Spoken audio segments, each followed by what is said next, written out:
Bismillahirrahmanirrahim. Assalamualaikum warahmatullahi wabarakatuh.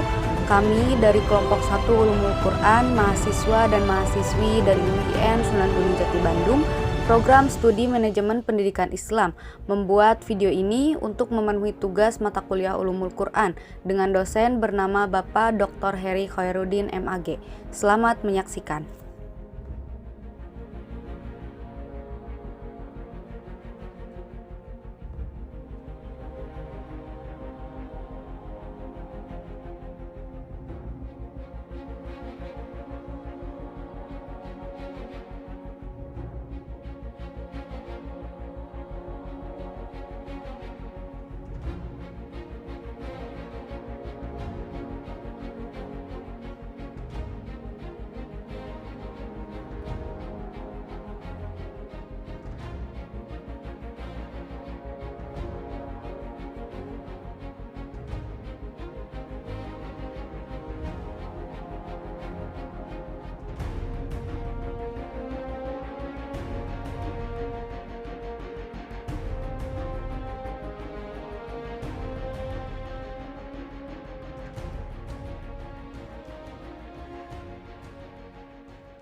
Saya akan menyampaikan tentang pengertian Al-Quran. Al-Quran itu sendiri berarti bacaan. Secara lugawi, Al-Quran merupakan bentuk masdar dari fi'il madi, yaitu qoro'ah, yang artinya membaca. Mengenai pengertian Al-Quran ini cukup banyak dan berbeda-beda dalam pengungkapannya. Seperti menurut ahli yang bernama Manna Al-Qottan, beliau berkata bahwa Al-Quran adalah kitab Allah Subhanahu wa Ta'ala yang diturunkan kepada Nabi Muhammad Shallallahu Alaihi Wasallam, yang mana apabila kita membacanya, kita akan mendapatkan atau memperoleh pahala. Ada juga menurut ahli yang bernama Al-Jurzani, beliau berkata bahwa Al-Quran adalah kitab Allah atau kalamullah yang diturunkan kepada Nabi Muhammad Shallallahu Alaihi Wasallam, yang ditulis di dalam mushaf dan diriwayatkannya secara mutawatir tanpa keraguan. Sebagian ulama pun menambahkan dengan kata-kata yang mengandung mukjizat. Akan tetapi, pada prinsipnya, pernyataan-pernyataan ini mempunyai kesamaan mengenai pengertian Al-Quran ini, yaitu bahwa Al-Quran adalah kitab Allah atau kalamullah yang diturunkan kepada Nabi Muhammad Shallallahu Alaihi Wasallam. Nah, pengertian ini sejalan dengan definisi terminologisnya, yaitu bahwa Al-Quran adalah kalamullah atau kitab Allah yang diturunkan kepada Nabi Muhammad Shallallahu Alaihi Wasallam melalui perantara malaikat Jibril dengan menggunakan bahasa Arab sebagai bukti atas kenabian atau kerasulannya Rasulullah Shallallahu Alaihi Wasallam, juga disampaikan secara mutawatir dan bacaannya bernilai ibadah. Ini saya akan menyampaikan materi tentang tahapan turunnya Al-Quran, cara turunnya Al-Quran, dan tujuan diturunkannya Al-Quran. Yang pertama, saya akan membahas mengenai materi tahapan turunnya Al-Quran. Al-Quran diturunkan oleh Allah Subhanahu wa Ta'ala dari Lauhul Mahfuz ke Baitul Izzah, yaitu tempat yang penuh dengan kemuliaan dan keagungan, atau yang biasa kita sebut juga dengan Sama'ud Dunya, yang artinya langit dunia, pada malam Lailatul Qadar. Hal ini tertulis dalam Quran surat Al-Qadar ayat 1, yang artinya sesungguhnya kami telah menurunkannya Al-Quran pada malam kemuliaan. Lalu kemudian Allah Subhanahu wa Ta'ala menurunkan Al-Quran secara berangsur-angsur melalui malaikat Jibril kepada Nabi Muhammad Shallallahu Alaihi Wasallam. Hal ini pun juga tertulis dalam Quran surat Al-Isra ayat 106. Lalu yang kedua yaitu tentang cara diturunkannya Al-Quran.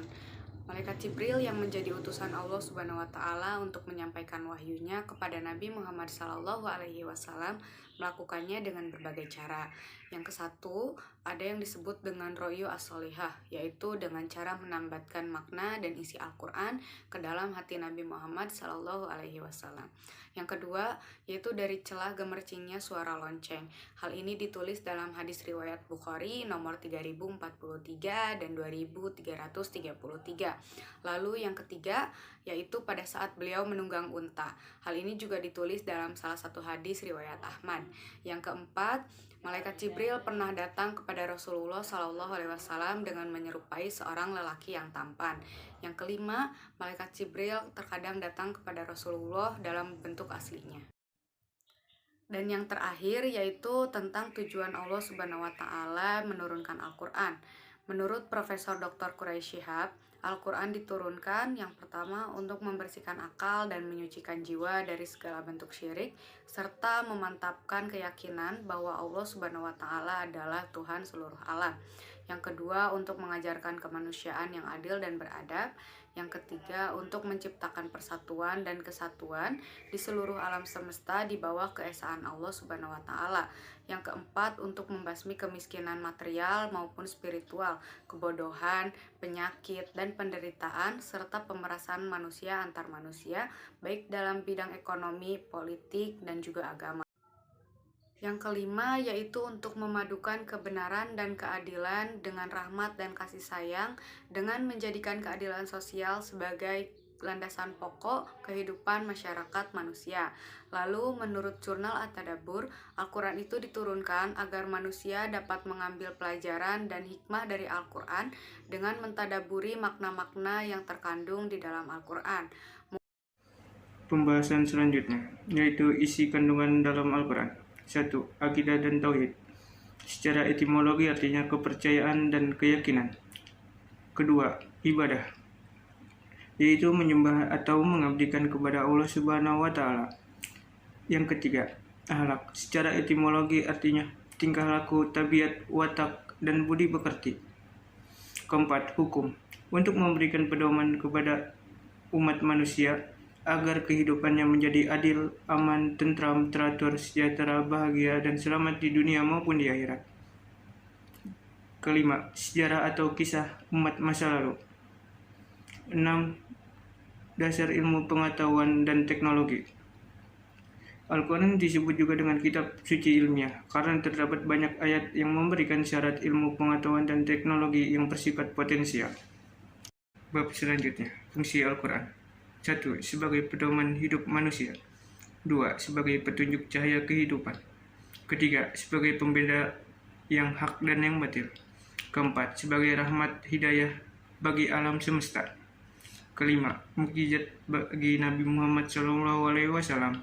6. Obat penyakit hati. 7. Pengajaran dari Allah Subhanahu wa Ta'ala. Kedelapan, penyempurnaan kitab-kitab suci sebelumnya. Bab selanjutnya, pengaruh dan pembaruan yang datang setelah adanya Al-Quran. 1. Perbaikan akidah. Kedua, perbaikan ibadah. Ketiga, pembaruan akhlak. Keempat, perbaikan masyarakat. Kelima, perbaikan politik, ketatanegaraan. Keenam, perbaikan lapangan ekonomi. Ketujuh, perbaikan kedudukan. Kedelapan, perbaikan peperangan. Kesembilan, pemberantasan perbudakan.